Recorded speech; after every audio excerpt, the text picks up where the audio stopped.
Unbelievable, fellas. The Sixers win in overtime.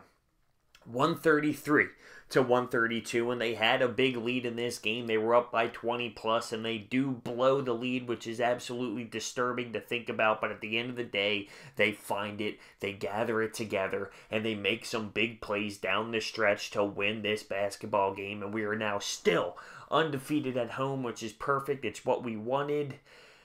And we get a little bit of rhythm going. And with this basketball team, even though there was ugly at times when we lost the lead or whatever, I saw the team gel more. The team was clicking a little bit.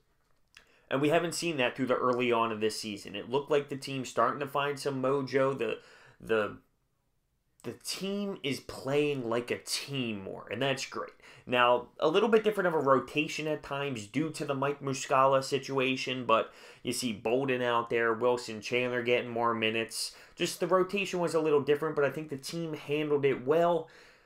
We had one job, and that was come out with the victory, and that's what we did. Whew, Joel Embiid. Unreal.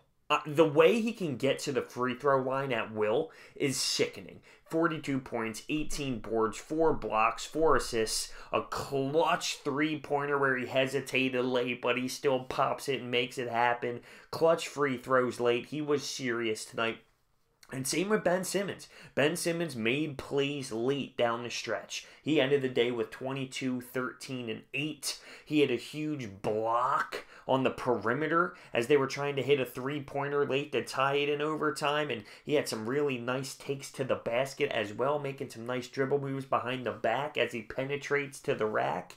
He looked really solid tonight, too. Those two players, man, those two players were unreal, and it was just great to see. Now, Dario Saric continuing his great play. He had a great game last game. Bang, he responds, hitting 4 three-pointers tonight. He ends up 1 rebound shy of a double-double as he gets 18 and 9 on the night. I love that. I mean, that's huge. And the stat I heard after the game is when Dario Saric hits 3 or more three-pointers in the last 8 games, we're now 8-0. I mean, that's a crazy statistic, and I think that goes because of the way teams need to defend now. When Dario was struggling, maybe you sag off a little bit and allow him to shoot. But now that he's actually knocking them down, it spreads the defense a little bit, and it helps this basketball team win games. So, Kemba Walker, we hold him to 8 points throughout the first 3 quarters, and then the guy ends up with 30 as he just took over late in this game. And I mean, he's a great player. He's an all-star. He's an elite player in this league who can score at will, and we saw that. But it just blows my mind on how we can hold him to 8 points, and just out of nowhere, something just clicks, and he starts to demolish us. Why? How? What? Now that brings me to Robert Covington. He did a good job throughout the night, and then especially in the fourth quarter, there were times where he had quick hands, and he had 4 blocks on the night. But what I saw out of him late one-on-one, I didn't like. There were some late possessions where you need to be locked down, where you need to be literally putting the clamps on him to win a basketball game, and he was on skates a little bit. There were a few defensive plays I did not like out of Robert Covington one-on-one late in this basketball game. J.J. Redick ends the day 2-9 from 3. He did have 17 points. He had some deep 2s in there as well. We know what he provides for us, of course. And Fultz, he had 7, 4, and 5, but he's given us hustle. There was times where he was on the floor, literally just getting on the ground and making passes through legs to Ben Simmons. So he's given us hustle. He's given us hustle, and you see him getting a little bit more comfortable out there as well. So I love the fact that Joel and Ben put together great games. Joel is on a whole nother level right now, though. He is at a legitimate superstar, elite, talented level where he is consistently dropping high 30s and 40 points, grabbing an insane amount of rebounds. It's just wild. And the blocks. And he wants to be the MVP. And he wants to win Defensive Player of the Year. And you can see the step that he took. He is taking over games. Ben did great, and I'm not downgrading Ben, but what Joel Embiid has provided for us is wild. Ben did phenomenal down the stretch. Joel did phenomenal down the stretch, and this team found a way to win. And I think it's funny because, the Flyers last night, they had a 2-0 lead. They allow 4 straight goals. Now they're down 4-2. And they battle back and win in overtime 5-4, and I love it, and it's great.